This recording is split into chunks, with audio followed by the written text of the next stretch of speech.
បាទសួស្តីបងប្អូន MMO ទាំងអស់គ្នាសម្រាប់បងប្អូនដែលជា MMO ដែលគូសហការណាមិនចាំបាច់ទៅថតវីដេអូណាឆ្ងាយទេបងប្អូនថតតែជុំវិញផ្ទះក្បែរផ្ទះនឹងយកទៅណាអស់នេះដូចខ្ញុំថតនៅកន្លែងទ្រង់មន់បងប្អូនហើយនៅក្រោយខ្ញុំនេះជាការជែកបងប្អូនថតតែប៉ុណ្្នឹងទៅបានហើយបងប្អូនយកទៅផុសក្នុងរៀលបានហើយមិនចាំបាច់ទៅដោតថតជិះម៉ូតូវែងឆ្ងាយណាទេគឺថាបកកែខាង AI ទៀតធ្វើតែ AI ផុសទៅបានហើយតែយើងថតផុសសុទ្ធ original ទៅល្អជាង AI ឆ្ងាយបងប្អូនពេលខ្លះណាតែណា AI ពេកវាមិនសូវមានអ្នក control ទេឥឡូវ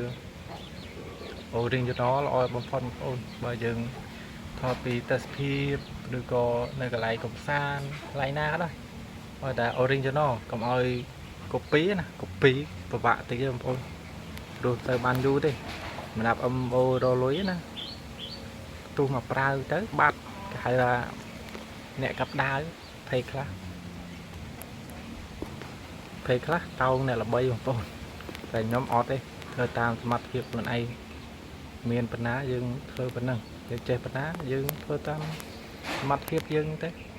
ហើយយើងរៀនបន្ថែមទៅស្វែងយល់ទៅអត់ចេះកន្លែងណាយើង comment សួរ MMO ដែលចាស់ណាវីដេអូគាត់ផុសច្រើននៅក្នុង YouTube Facebook ក៏មានចឹងទេសួរ AI លឿនជាងបងប្អូនធ្វើវិញវីដេអូចាប់ផ្ទុះតែតើយើងព្យាយាមឧស្សាហ៍ដែរណាវីដេអូហ្នឹងមានតែប៉ុណ្្នឹងទេបងប្អូនបាយបាយកុំភ្លេចជួយ like ជួយ comment ផង MMO ដៃថ្មីដៃចាស់ទាំងអស់គ្នាដើម្បីជោគជ័យបាទសួស្តីបងប្អូនទាំងអស់គ្នាអញ្ចឹងនេះគឺជាទ្រង់មន់សំណាញ់ដែលខ្ញុំបានធ្វើឡើងឆាត់រួចហើយបងប្អូនហើយប្រវែងហ្នឹងបណ្ដោយគឺ2ម៉ែត្រហើយចំពោះតឹងគឺ1ម៉ែត្រហើយខ្ញុំធ្វើនេះគឺធ្វើពីជាន់ខ្ញុំធ្វើទុកដាក់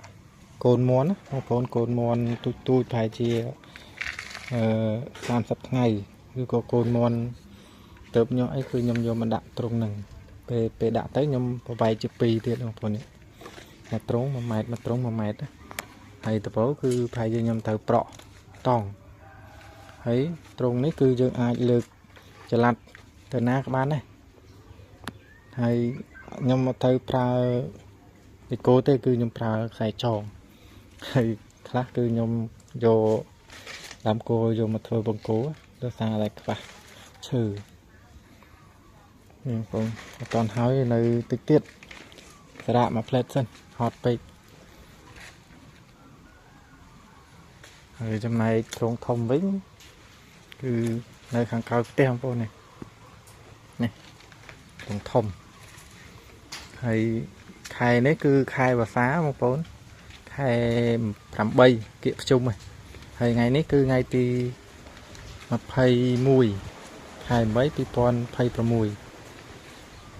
ចឹងហើយខ្ញុំធ្វើត្រង់នេះគឺខ្ញុំធ្វើកម្ពស់ចិត្តកន្លះម៉ែត្រដែរបងប្អូនធ្វើការពារទឹកហើយតែមួយមន់អត់ធ្វើឲ្យដេកនឹងដីទេកាលណាដេកដីគឺឆ្លងរោគចឹងហើយយើងធ្វើឲ្យខ្ពស់វាមិនស្តង់ដារហ្មងទេតែអាចទទួលបានចឹងណាបងប្អូនលក្ខណៈថាយើងចាំមន់ស្រែលេងតែលេងពេលយើងដាក់មេមន់ច្រើនចឹងទៅកើតកូនកាត់ចៅមកបានច្រើនក៏ច្រើនតាមហ្នឹងកើនតាមហ្នឹងដល់អញ្ចឹងយើងត្រូវពង្រីកទ្រុងឬក៏យើងត្រូវធ្វើសំណាញ់ពត់ការពារមន់ផ្សេងណា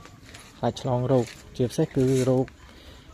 ផ្ដាសាយបាក់សៃ H1N1 ហើយនឹងអាសន្នរោគហើយមន់តែយើងទិញមកគឺយើងត្រូវដាក់ទឹកការពារផ្ដាសាយឬក៏ឲ្យថ្នាំការពារអាសន្នរោគណាយើងមើលថែដូចយើងមើលកូនក្មេងទូចចាស់បងប្អូនមន់ណាបើអញ្ចឹងទេឆ្លាច់ឆ្លងរោគទៅមន់ឆ្លងតគ្នាអញ្ចឹងទៅខ្លាចជាជំងឺហ្នឹងអញ្ចឹងវីដេអូហ្នឹងគឺខ្ញុំធ្វើតែប៉ុណ្្នឹងទេបងប្អូនអរគុណច្រើន